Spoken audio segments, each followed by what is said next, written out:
Hello, Sarah, and welcome to Rushana's Mindset Lab. I'm so happy that you agreed to come and talk to me. Thank you so much for having me here. Thank you. So I've met Sarah at her yoga studio in Portishead, and I thought this is wonderful. You're doing so many nice things, yoga and Pilates classes and some retreats and some other events. So I was really inspired by that. And hence I invited you to come to my podcast. So I'd like to start by asking you, can you tell us a little bit about your business journey? Yes, of course. So I opened the business 2 years ago, prior to which I was working in private practice as a physiotherapist and teaching classes in the local community at various different locations for other people. And I always had it in mind that I would love to open my own space that offers the physiotherapy, the Pilates and the yoga, and it all works really nicely together, and it would be great to have that under one roof. However, I was never really that confident to do so because I've never had any business training. So I've just had to teach myself really how to sort of develop this business. So up until the time that the lockdown happened, I was working for various different people. And when the lockdown started, I lost all of my jobs and all of my work and everywhere closed. So I had to basically develop my own online community of yoga classes and physio clients.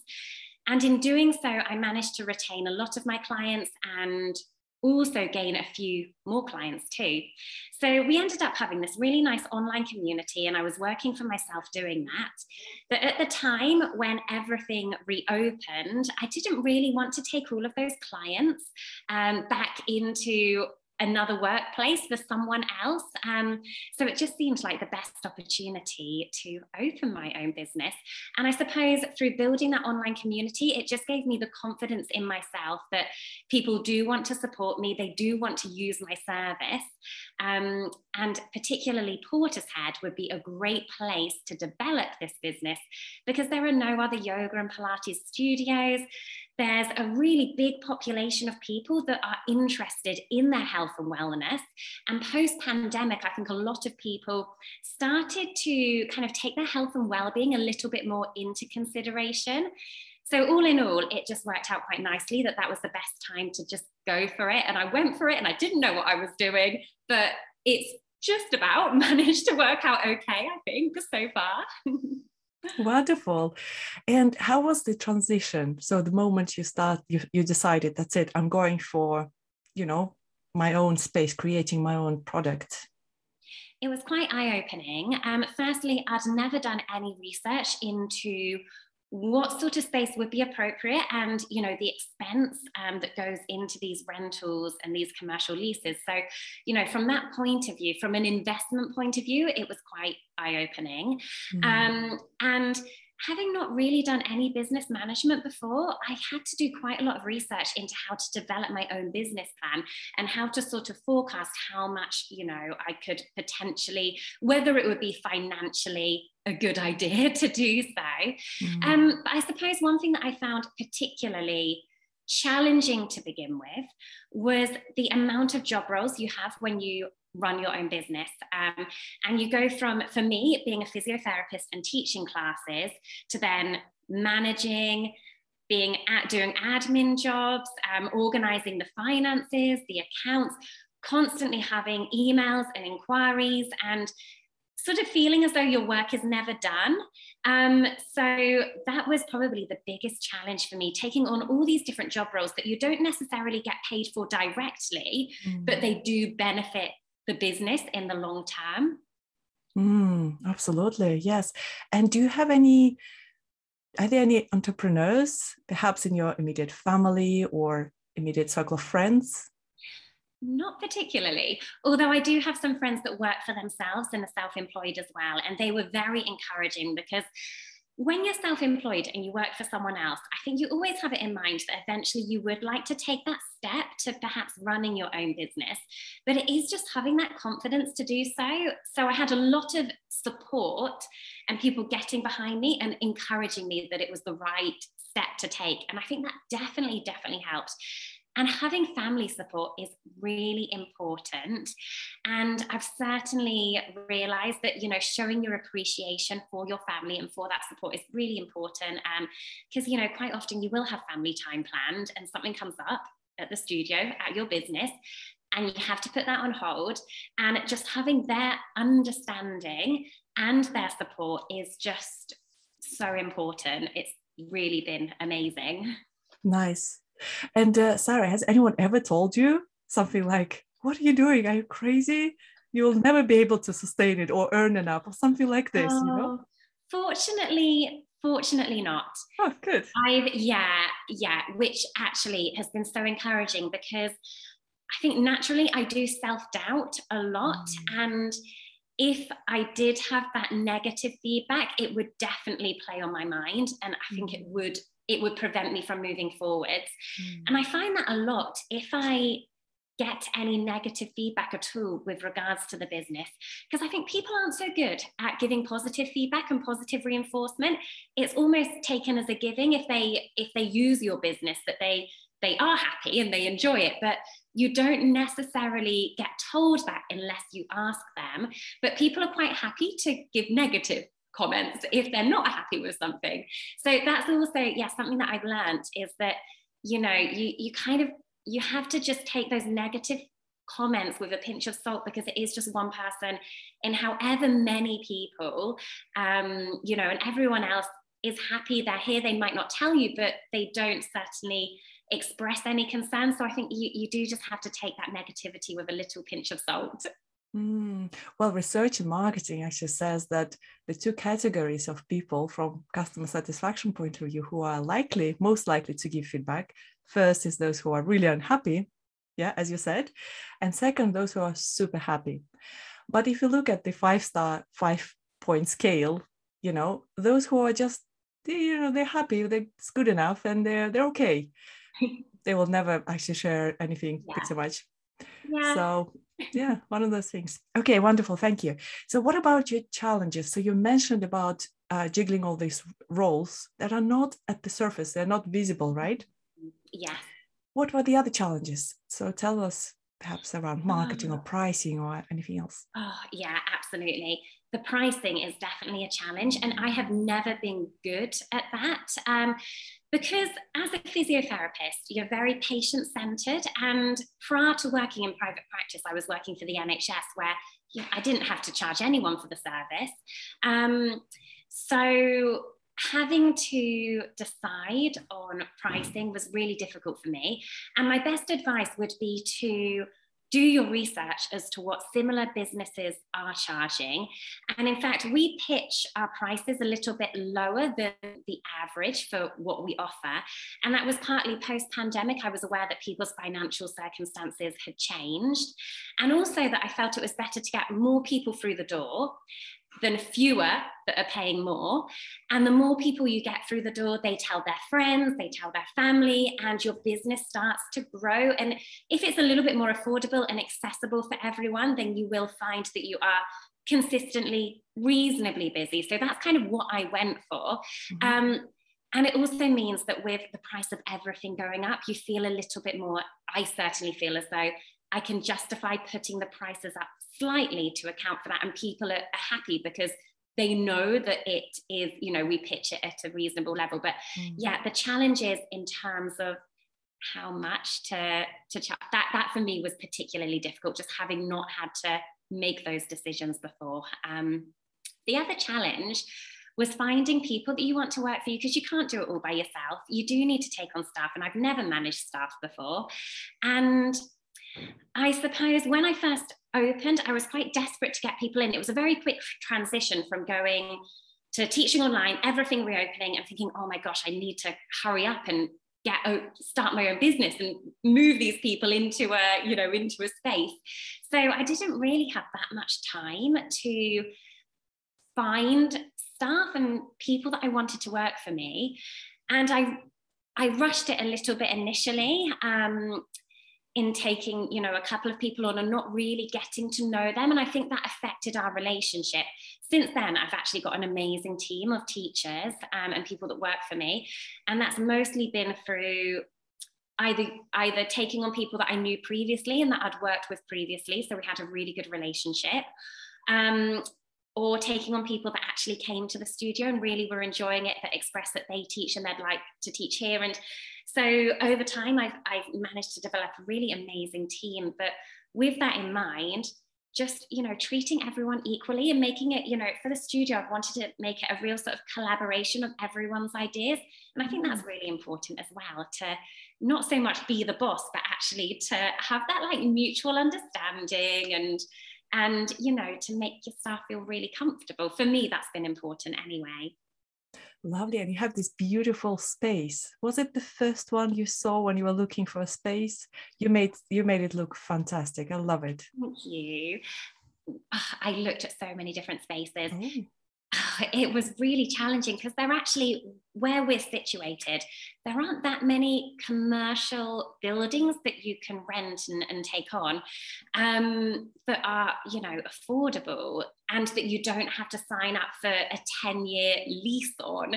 So it is quite difficult, and that was completely new to me. I not only looked in Portishead, but also some other towns in the surrounding area, but I decided that, this is the best place. There is such a good population of people, and all of my clients are here anyway, that I ended up settling for something that maybe was a little bit more pricey than what I was hoping for, but it has just created such a nice space. And I knew as soon as I saw this space that it was definitely the right place for me.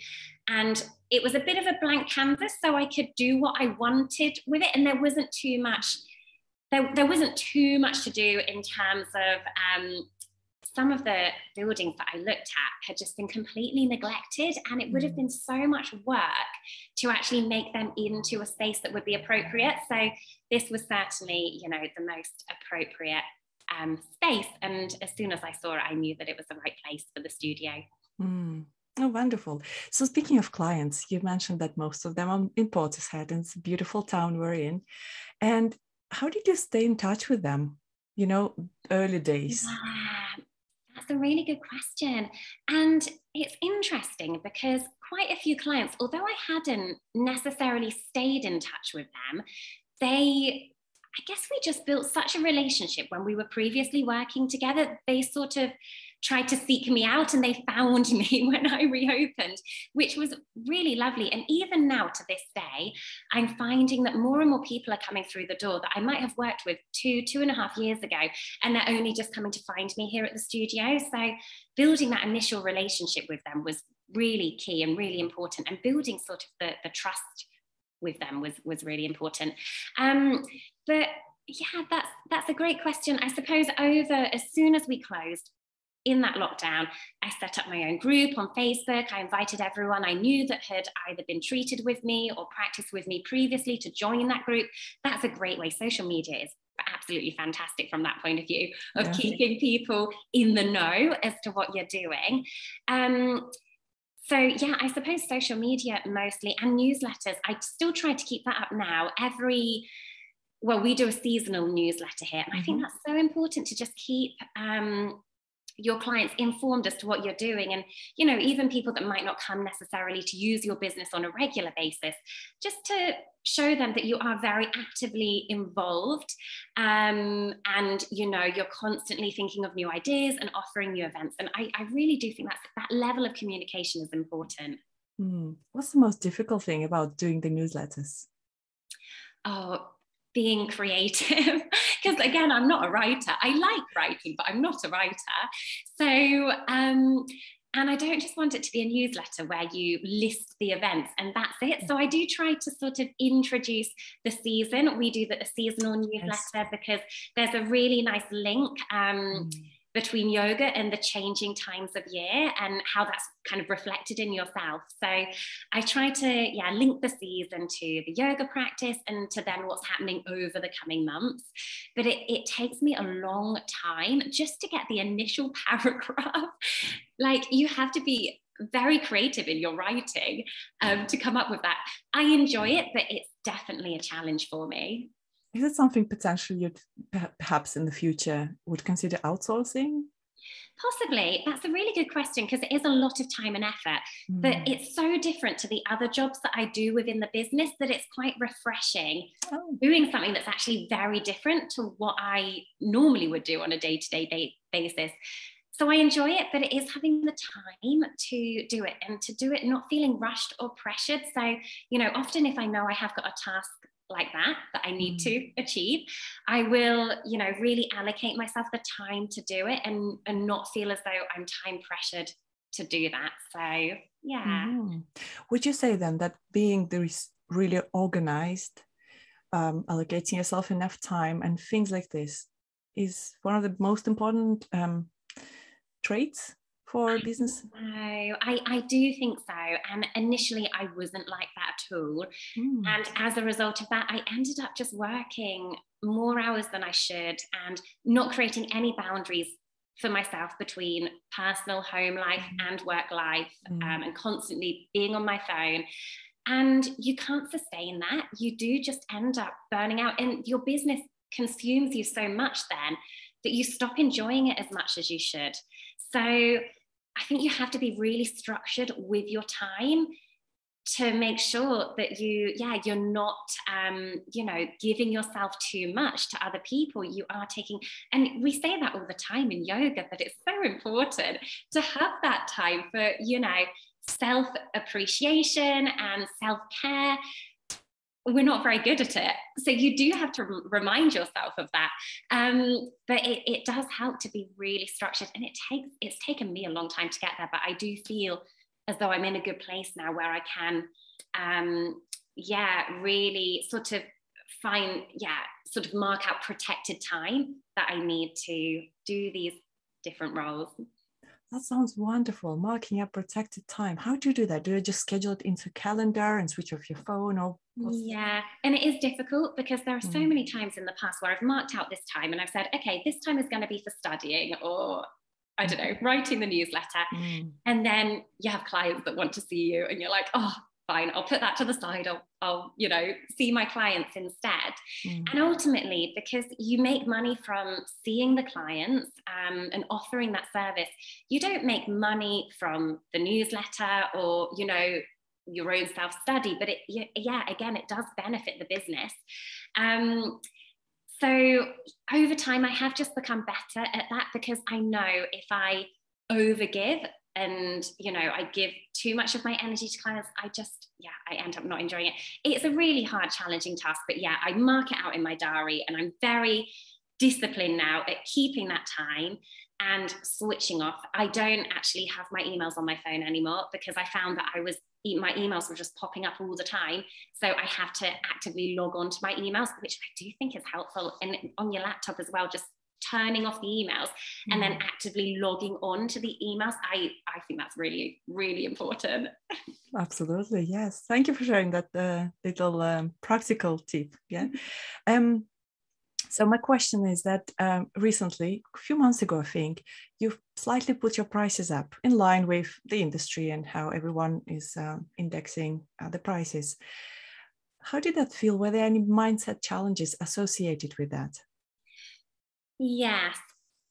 Yeah, I think it is difficult because the business hasn't been open for too long. And I always had it in mind that I want health and wellness should be accessible for everybody. So it was quite a challenge, because it doesn't necessarily sit with my personal values, perhaps. Having said that, over the course of opening the studio and running the business and seeing how much people enjoy it and how happy they are, and knowing that we do offer a good service and being confident in the service that we deliver, and that's taken time to really build that confidence in the service that, you know, we deliver. But knowing that we do deliver a good service made it so much easier. I think having confidence in yourself is so important, and it does take time to get there. But yeah, you just have to remind yourself that you are delivering a really valuable service. And when you compare it, I think making a comparison to other businesses and what they charge is really important, because you realize actually I am maybe undercharging a little bit and I can afford to put the prices up a bit. To be honest, with regards to the studio prices, it didn't concern me too much because I know it was very reasonable and maybe almost too reasonable initially. But with my physio clients, I've treated some clients for such a long period of time that can be quite difficult because I think they get used to you and what you charge. And that I would say you have maybe a more personal relationship with them. So I found that possibly a little bit more difficult than putting the studio prices up. But that, for me, is the most challenging thing, working with the prices. Oh, it's very interesting. You know, as I first came to your studio, I just Googled it and found on the maps, it looked really nice, the offering and the variety of classes. So signed up to this 2-week trial you have. And then after that, I loved it. But life got in the way and it was kind of, busy things. Yeah. And I noticed no one is actually bombarding me with emails saying, have you liked your experience? Sign up to this or that or the other. And it made me feel like it's interesting. They're not trying to push or sell their product. But in a way, the nature of, I'm talking about yoga and Pilates now, it's almost your duty to sell, isn't it? Because by doing that, you are improving lives. And ever since I've come to a lot more classes, and each time it's like it's my sacred, safe space for self-care. Yeah. Oh, that's really lovely. With regards to that, I think it is really difficult because as a business, you need to push and sell. Whereas as perhaps a healthcare practitioner and a yoga teacher, you naturally, you're not that pushy. So it's a really interesting contrast that those roles that you have, they are quite contrasting. Since you attended, and this just shows how much you learn along the way, because that hadn't really crossed my mind at all to, approach people after their trial and, encourage them to join the studio and ask them about their experience.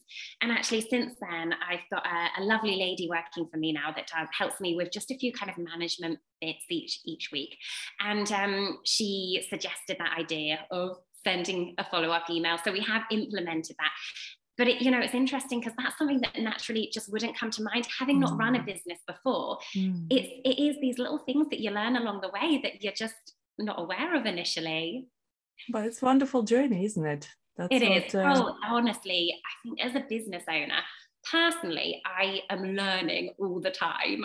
You just don't stop learning and growing, not just growing as a business owner, but growing as a person as well. I think you learn to deal with a lot of situations that you might not have necessarily been put into before. Very interesting. Thank you for sharing this. So what does the future hold for Physio Flow and for you, or maybe for another business perhaps? Yeah, so for Physio Flow, I'm really happy with the direction that we are moving in.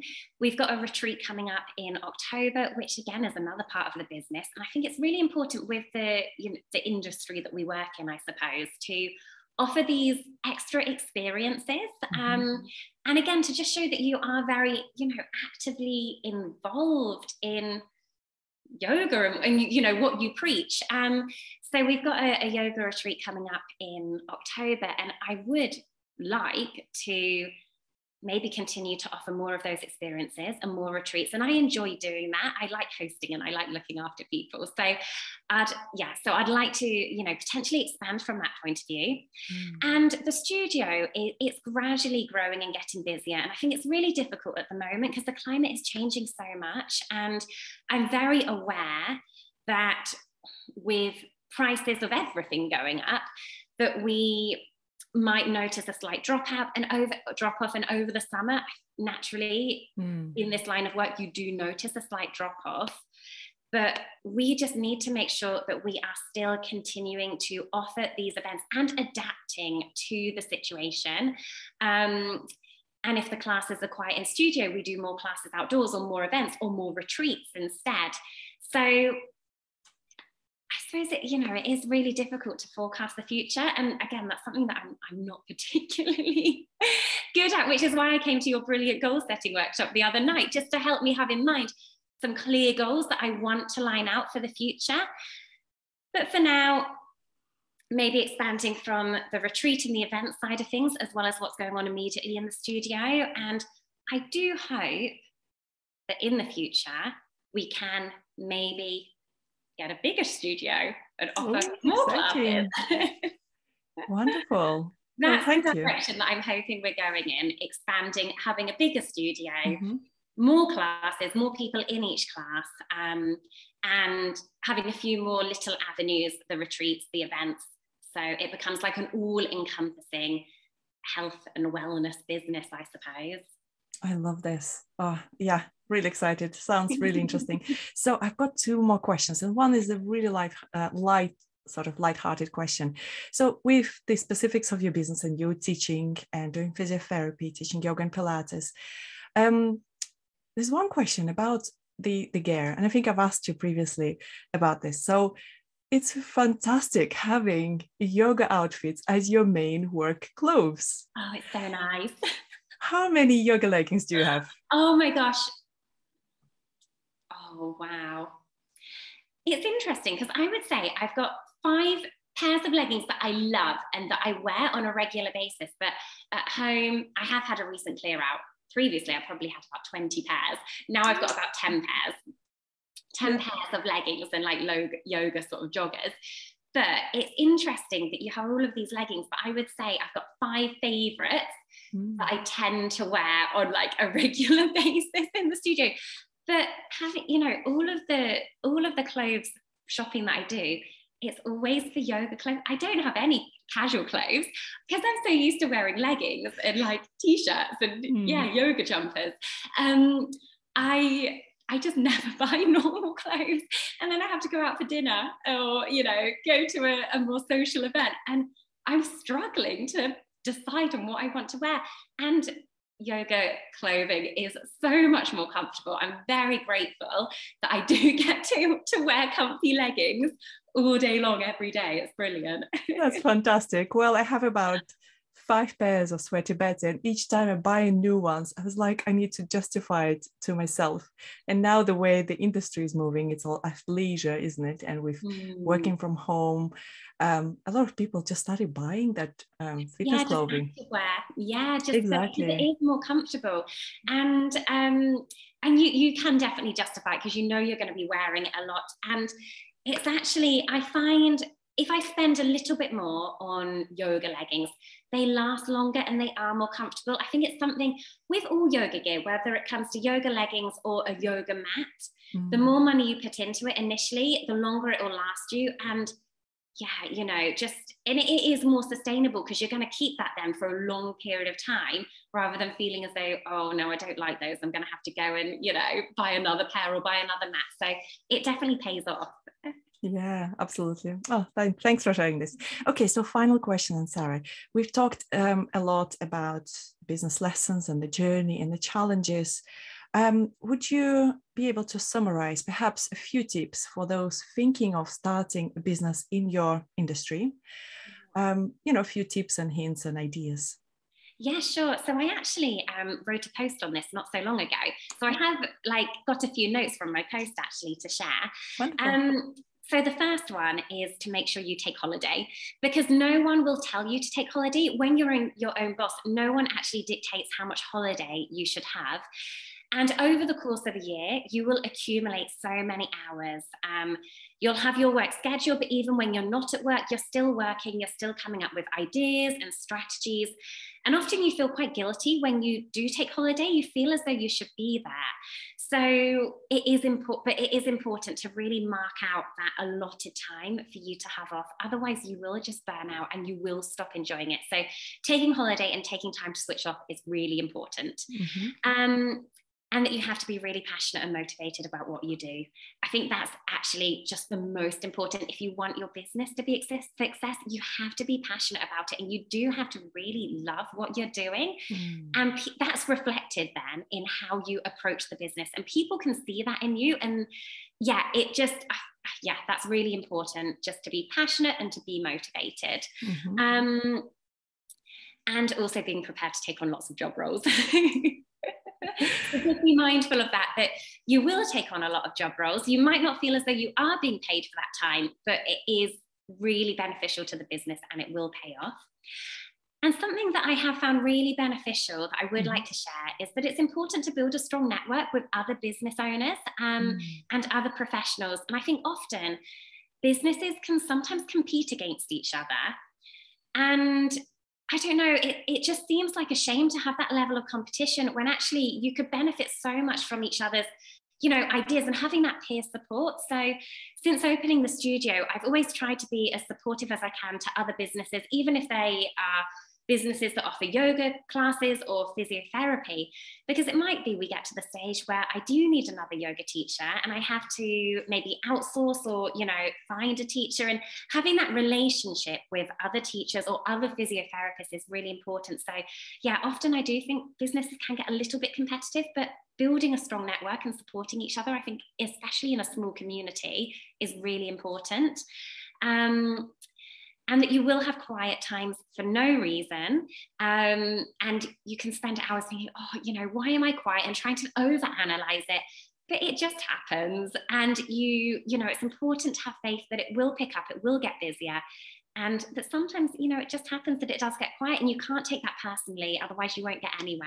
So those are my main sort of tips and yeah, just little pieces of advice. But all in all, running a business is really fun and rewarding. So, you know, I would certainly recommend it and I couldn't imagine doing anything else. And I'm really grateful and I feel, you know, so appreciative that I'm doing the job that I love and I've been given this experience and it's wonderful. So yeah. Fantastic. I love that positive note and that idea of cooperation, collaboration as opposed to competition.